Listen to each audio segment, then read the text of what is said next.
आज आंदोलन के 41वें दिन West Bengal junior doctor front की तरफ से ये बताया जा रहा है कि इतने दिनों के प्रोटेस्ट में हमने जो भी कुछ हासिल किया और बहुत सारी ऐसी चीजें हैं जो हम अभी भी हासिल नहीं कर पाए। हमने प्रॉपरली नॉन वायलेंट तरीके से प्रोटेस्ट करके लोगों का जो प्यार समेटा है, उसके लिए हम लोगों के बहुत आभारी हैं। इसी के साथ साथ जिस तरह से लोगों के सहयोग से हमने अपने आंदोलन के बलबूते पर कमिश्नर ऑफ पुलिस कोलकाता का जो रेजिग्नेशन हासिल किया, इसी के साथ साथ कुछ कर्मचारियों जैसे डीएमई डीएचएस को पद से इस्तीफा देना पड़ा, ये सारी उपलब्धियां हमने इस आंदोलन से हासिल की। लेकिन इसका मतलब ये बिल्कुल भी नहीं है कि आंदोलन अभी खत्म हो गया। जीएस करो। हम लोग इस आंदोलन को एक नए रूप से आगे ले जाने की कोशिश कर रहे हैं। आज जो हमारे पास एक डिरेक्टिव स्वास्थ्य भवन के डिरेक्टिव गवर्नर की तरफ से जो आया है, जो कल के मीटिंग जो हमारे चीफ सेक्रेटरी के साथ हुआ था, उसके रूप में हमने एक डिरेक्टिव पाया जिसमें ये बातें कही गई कि सेफ्टी सिक्योरिटी ये सारी इम्प्लीमेंटेशन होगी, लेकिन ये कब होगी इसके बारे में कुछ नहीं बताया गया। इसी के साथ साथ जो थ्रेट कल्चर, जिसका हमें पूरा यकीन है कि अभया एक थ्रेट कल्चर के वजह से जो ये दुर्घटना हुई है, वो अभया की दुर्घटना थ्रेट कल्चर के वजह से ही हुई है। इसी के साथ साथ जो हमारा डिमांड इलेक्शन को लेकर है, ये पक्का यकीन है हमें कि जो इलेक्शन जब रिप्रेजेंटेटिव्स को हमारे सरों पर वोट दिया जाता है, तो वो थ्रेट कल्चर का भागीदारी बनकर हमारे सरों पर अपना एजेंडा, अपना प्रोपेगेंडा हमारे सरों पर लादने की कोशिश करते हैं। इससे थ्रेट कल्चर को बहुत बढ़ावा मिलता है। हमारा ये अब भी डिमांड है कि प्रिंसिपल सेक्रेटरी को पद से हटाया जाए। इसी के साथ साथ हमारा ये भी डिमांड है कि थ्रेट कल्चर पर कोई बड़ा रूप में, किसी कड़े रूप में कोई एक्शन लिया जाए। इसके साथ साथ हम ये भी डिमांड करते हैं कि जो जो चीजें हमें बोली गई है, उस पर जल्द से जल्द एक्शन लिया जाए।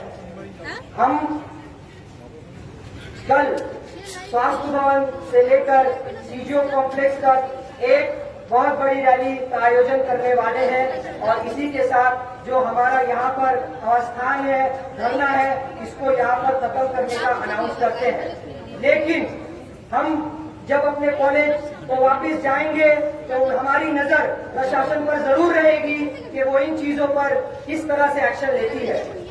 अगर इन चीजों में कोई भी कोताही या ढिलाई बरती गई तो हम जरूर वापस और भी कठोर तरीके से और भी पक्के तरीके से हम वापस सीज वर्क को लेकर आएंगे। हम जो काम पर वापस जा रहे हैं, सैटरडे को हमारा ये जो एसेंशियल सर्विस शुरू करने की बात है, इसमें हम क्लियरली कहना चाहते हैं कि ओपीडी सर्विसेज और ओटी सर्विसेज, जो elective OT services, cold OT services है, वो अब भी हम ज्वाइन नहीं कर रहे हैं। ये इसलिए कि हम ये सुनिश्चित करना चाहते हैं कि अब भी जो सिक्योरिटी मेजर लेने चाहिए, उसमें सिर्फ ये कहा गया है कि वो जल्द से जल्द लिया जाएगा।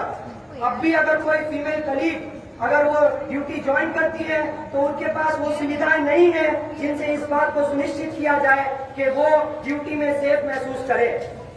इसी के साथ हम ये भी बताना चाहते हैं कि हमारा आंदोलन फुल कंटिन्यू रहेगा। हमारा जस्टिस फॉर अभया हमेशा पहला प्रायोरिटी रहेगा।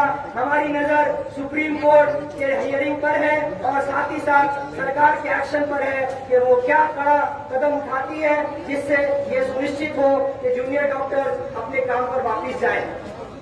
अभी हमने ये भी देखा कि बहुत सारे इलाकों में अभी बाढ़ की समस्या बहुत ज्यादा बढ़ी हुई है। हम डॉक्टर ये मानते हैं कि जब भी कोई आपदा किसी भी मानव पर आए, किसी भी मनुष्य पर आए, तो हमारा ये कर्तव्य है कि हम जाकर जल्द से जल्द उसका पालन करें। इसीलिए हमने अभया क्लिनिक, अभया रिलीफ कैंप के नाम से एक आयोजन हम करने जा रहे हैं। हम सैटरडे से ये शुरू करेंगे, जहां पर हम बाहर से जो अफेक्टेड एरिया है, जो फ्लड से अफेक्टेड एरिया है, वहां पर हम जाकर भारी मात्रा में रिलीफ का काम, इलाज का काम करने वाले हैं। इसीलिए भी हमने इसेंशियल सर्विसेज शुरू करने का ऐलान किया है, ताकि जो भी लोग बाढ़ में ग्रस्त हैं उनको किसी भी तरह की कोई समस्या न हो। लेकिन हम ये सुनिश्चित करना चाहते हैं कि जिन जिन लोगों का प्यार हमें मिला, अब हम उसे वापस समाज को लौटाने के लिए जा रहे हैं। लेकिन हम पूरे तौर से अब भी नहीं जा पा रहे हैं, क्योंकि सेफ्टी और सिक्योरिटी अभी तक सुनिश्चित नहीं किया गया। हमारी नजर हमेशा ही प्रशासन और हॉस्पिटल प्रशासन पर रहेगी कि वो जल्द से जल्द इस बात का सुनिश्चित करे कि हर जगह सेंट्रल टास्क फोर्स पे स्टूडेंट रिप्रेजेंटेटिव हो, थ्रेट कल्चर का एंड हो, इलेक्शंस हो, जिससे दोबारा अभया जैसी दुर्घटना कभी भी सामने नहीं आए। धन्यवाद। आप लोग क्या कल से काम बंद कर रहे हैं, चालू करेंगे या धरना बंद कर रहे हैं? कल से हम लोग जो इसेंशियल सर्विसेज शुरू कर रहे हैं वो सैटरडे से शुरू होगी। कल हम लोग इस कैंप से एक रैली कर रहे हैं, जो कि स्वास्थ्य भवन से सीजीओ कॉम्प्लेक्स तक जाएगी, जो 3 बजे से शुरू है। उसके साथ ही हम लोग एक पूरा प्लान ऑफ एक्शन तैयार करेंगे, जो रिलीफ कैंप, जो अभया रिलीफ कैंप के माध्यम से शुरू होगा। और हम लोग जितने भी बाढ़, जितने भी फ्लड अफेक्टेड एरियाज हैं, वहां पर जाकर जो भी लोग परेशानी में हैं उनका हेल्प करेंगे। और इसीलिए हमने इमरजेंसी इसेंशियल सर्विसेज भी शुरू करने का फैसला किया है कि जिन जिन लोगों ने हमारे तरफ इतने प्यार से हाथ बढ़ाया, हमारे आंदोलन के साथ जुड़े रहे, हम चाहते हैं कि अब विपदा के वक्त, परेशानी के वक्त हम उनके साथ जुड़े। और हमारा कर्तव्य सिर्फ इतना ही नहीं है, हम ये भी सुनिश्चित करना चाहते हैं कि हर महिला अपने काम पर कभी भी ये महसूस ना करे कि उनको अपने काम पर जान का और ये परेशानी, ऐसी जो दुर्घटना घटने का कोई खतरा हो। इसका मतलब यहाँ चलेगा अभी धरना नहीं, यहाँ धरना हम लोग कल खत्म करेंगे, जो एक रैली के फॉर्म में स्वास्थ्य भवन से 3 बजे सीजीओ कॉम्प्लेक्स तक जाएगा। इस धरने को हम लोग खत्म करके अपना आंदोलन एक नए रूप से और एक तीव्र रूप से आगे बढ़ाएंगे। এই যে সেট আপ হয়ে রয়েছে, এই সেট আপ কি কাল থেকে করা শুরু হয়ে যাবে? ये आंदोलन को कड़ी